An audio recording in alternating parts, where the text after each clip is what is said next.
Hello दोस्तों, आप सभी का वेलकम करता हूं आपके इस चैनल फिजिक्स फ्लैश पे। दोस्तों, अभी तक हम इस चैनल पे बेसिक टूल फॉर फिजिक्स की प्लेलिस्ट को अपलोड किया था। उस प्लेलिस्ट को अपलोड करने का सबसे बड़ा मेरा मकसद ये था कि आप सभी लोगों के बेसिक्स क्लियर हो जाए। अगर क्लास 11th में कोई बच्चा ऐसा है जिसका 11th के कंसेप्ट क्लियर नहीं हो पाए, चाहे वो किसी भी कारण से हो, तो वो जाकर के उस प्लेलिस्ट को रेफर कर ले। वो सारी की सारी प्लेलिस्ट आपको वो सारे बेसिक फॉर्मूले, वो कंसेप्ट दे देगा जिससे आप क्लास 12th का कोई भी चैप्टर इजीली पढ़ सकोगे। इसके पहले मैंने जो सिलेबस के रिगार्डिंग वीडियो अपलोड किया था उसमें मैंने क्लियरली मेंशन किया था कि आपको वेक्टर को पढ़ना बहुत जरूरी है। लेकिन दोस्तों, अगर आपने अभी तक वो वीडियो नहीं देखा है तो मैं कहूंगा कि आप जाके वेक्टर्स के ऊपर का वीडियो या बेसिक टूल फॉर फिजिक्स का पूरी प्लेलिस्ट में जो वेक्टर दिया हुआ है पर्टिकुलरली उस सेक्शन को पहले फॉलो कर ले। ये जरूरी है कि आप डिफरेंशिएशन, इंटीग्रेशन और ट्रिग्नोमेट्री को भी फॉलो करें, पर प्लीज सबसे पहले वेक्टर्स को पढ़ ले, क्योंकि आगे आने वाले जो टॉपिक होंगे उसमें उसका बहुत ज्यादा यूज होगा। अगर दोस्तों हम ये बात करें कि आज के वीडियो में क्या हमें वेक्टर्स की जरूरत होगी, तो नहीं। अगर आज आपने वेक्टर नहीं भी पढ़ा है तो भी ये आपको वीडियो बहुत आसानी से समझ में आने वाला है। तो चैप्टर जो हम शुरू कर रहे हैं, जो हमारे एनसीईआरटी का फर्स्ट चैप्टर है, वो एकदम बेसिक से शुरू कर रहे हैं। एकदम बेसिक से शुरू करके मैं सारे के सारे उस एडवांस कंसेप्ट तक पे लेकर के जाऊंगा, जिससे आपको आपके कॉम्पिटिटिव एग्जाम को भी फेस करने में बहुत आसानी होगी। ये क्योंकि मेरा फील्ड ऑफ एक्सपर्टीज है और मैं इसको कई सालों से पढ़ा रहा हूं, तो मुझे मालूम है कि आपको कहां पे प्रॉब्लम जाएगी और कहां पे नहीं। तो मैं चालू करता हूं अपने पहले चैप्टर के पहले टॉपिक से, इलेक्ट्रिक चार्ज से। ठीक है, आप स्क्रीन पे ही देखिएगा कि किस तरीके से आपको स्पार्किंग दिखाई दे रही है। यहां पे एक तरीके का लाइटनिंग दिखाई दे रही है। ठीक है, तो ये इलेक्ट्रिक चार्ज का एक इफेक्ट है ना। लेकिन इसको पढ़ने से पहले हम ये तो पढ़ ले कि ये जो चैप्टर है वो है क्या, वो किस थ्योरी पे बेस है। तो असल में ये जो चैप्टर आता है वो आता है आपके टॉपिक इलेक्ट्रोस्टैटिक के अंदर।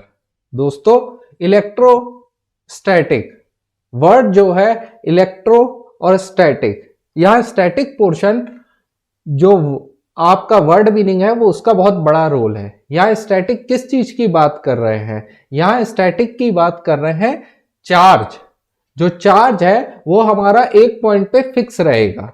हम जो भी यहां पे फोर्स, फील्ड या पोटेंशियल पढ़ेंगे वो उस चार्ज के बारे में होगा जो अपनी पोजीशन पे फिक्स है, जो अपनी पोजीशन से बाहर नहीं जाएगा।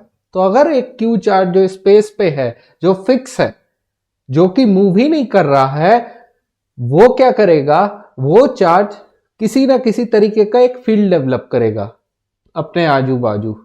जैसे मैग्नेट के आसपास, मैं एक एग्जाम्पल ले रहा हूं जिससे आपको ये चीज क्लियर हो जाए कि जैसे किसी मैग्नेट के आसपास आप किसी दूसरे मैग्नेट को ले जाओगे तो अगर दो ही केस हो सकते हैं, या तो वो उसको रिपेल करेगा या तो उसको अट्रैक्ट करेगा।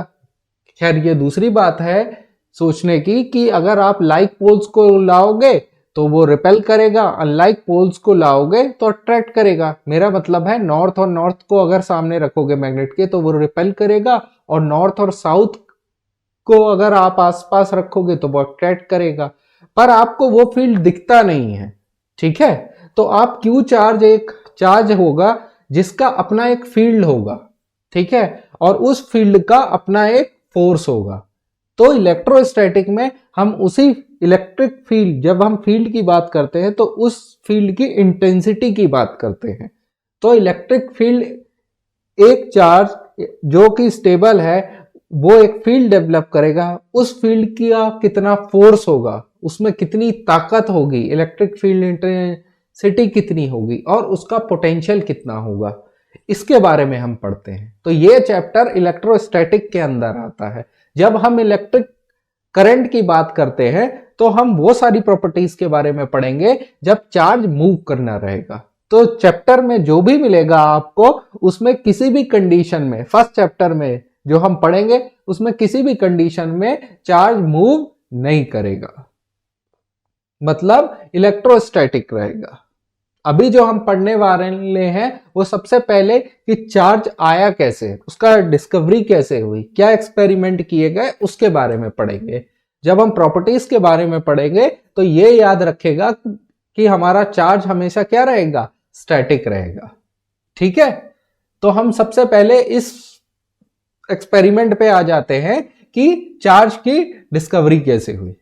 तो सबसे पहले ग्लास रॉड को लिया गया और एक सिल्क क्लॉथ को लिया गया, और क्या किया गया कि ग्लास रॉड को सिल्क के क्लॉथ से रब किया गया। ठीक है, उसके बाद क्या हुआ कि इस रॉड को तो हमने फिक्स कर लिया, एक दूसरा रॉड लाया गया जिसको भी हम सिल्क क्लॉथ से रब कर चुके थे, और देखते हैं जब उसको इस दोनों रॉड को आसपास लाया गया तो ये रिपेल कर गई।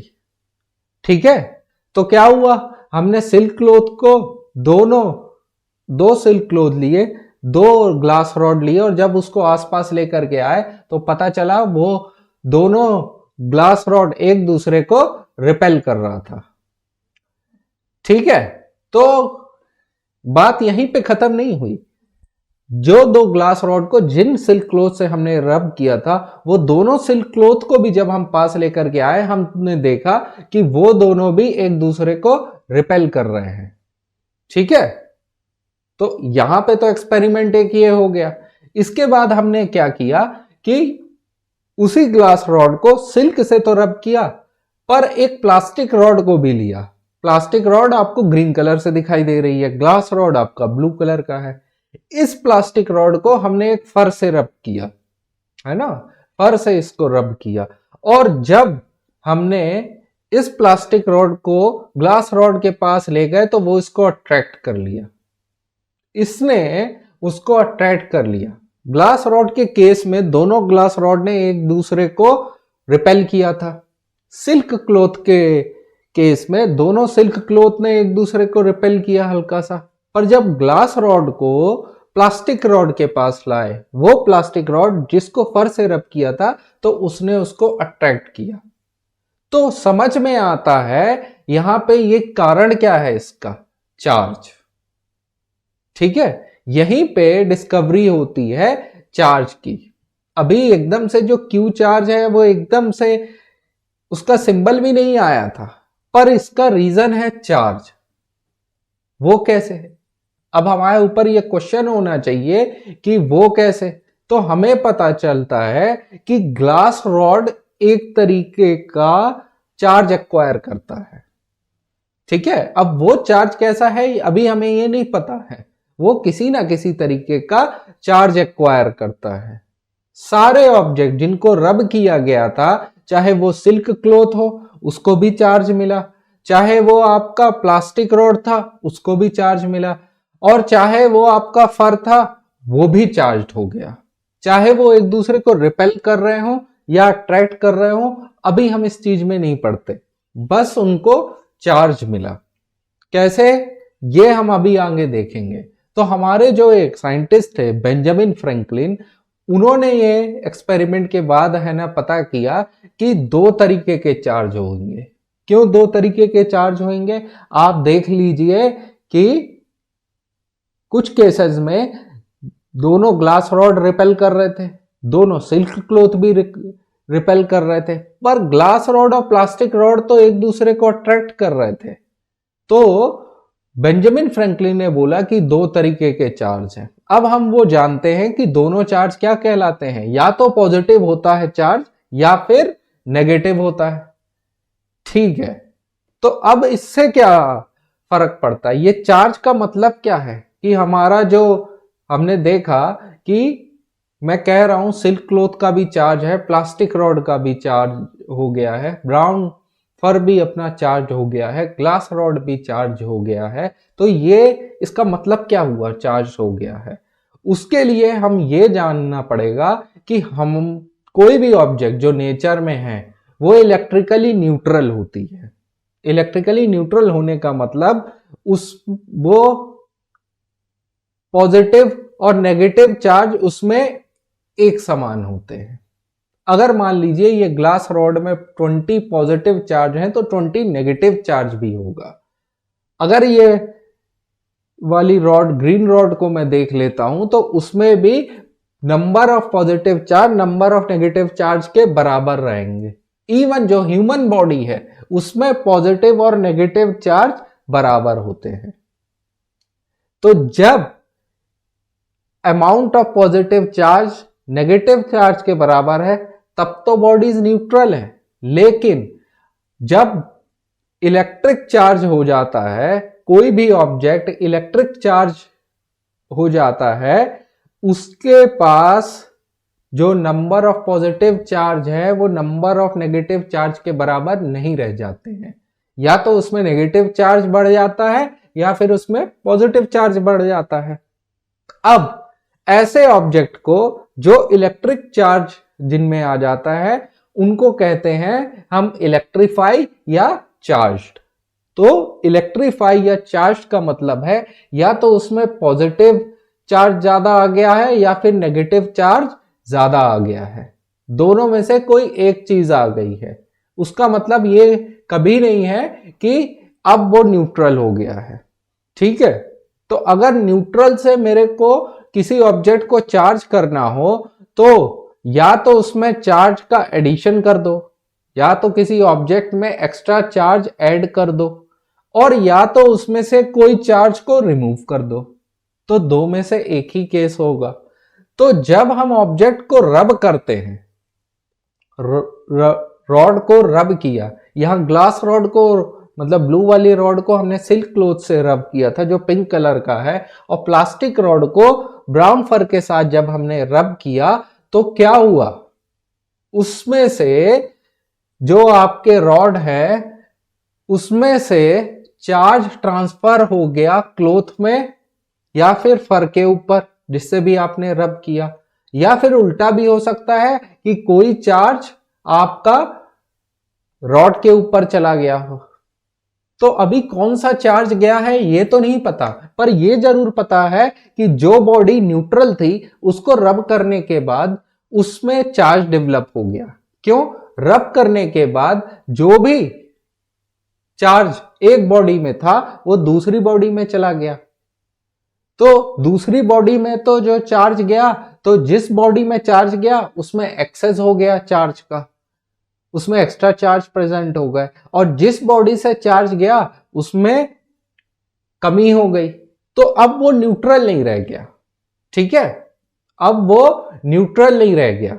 इसको इस तरीके से देखें कि हमारे ग्लास रॉड में कई सारे इलेक्ट्रॉन थे, रब करने के बाद कुछ इलेक्ट्रॉन ट्रांसफर हो गए आपके सिल्क क्लॉथ पे। तो जब दो इलेक्ट्रॉन गए तो वो जो रॉड था उसमें दो पॉजिटिव चार्ज आ गया। इलेक्ट्रॉन के जाने से वो 2 यूनिट पॉजिटिव चार्ज उसमें बढ़ गए, और सिल्क क्लॉथ में 2 नेगेटिव इलेक्ट्रॉन चार्ज बढ़ गए। तो अब पॉजिटिव और नेगेटिव एक दूसरे को क्या करेगा? जब पॉजिटिव और नेगेटिव एक दूसरे को क्या करेगा? सीधी सी बात है, अट्रैक्ट करेगा। और यही हमारा फाइनल कंक्लूजन हुआ कि जब ट्रांसफर ऑफ चार्ज होता है तो यहां जैसे स्क्रीन में देख रहे हैं कि सिल्क क्लॉथ में नंबर ऑफ इलेक्ट्रॉन बढ़ गए और उसमें नंबर ऑफ इलेक्ट्रॉन डिक्रीज होने के कारण पॉजिटिव चार्ज आ गया, तो दोनों एक दूसरे को अट्रैक्ट कर लेंगे।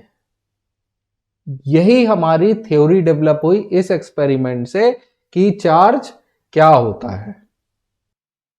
तो दोस्तों, पिछले सेक्शन में हमने देखा था कि रब करने के कारण जो 2 इलेक्ट्रॉन सिल्क क्लॉथ पे आ गए थे उसके कारण ग्लास रॉड पे 2 पॉजिटिव चार्ज डेवलप हो गया था।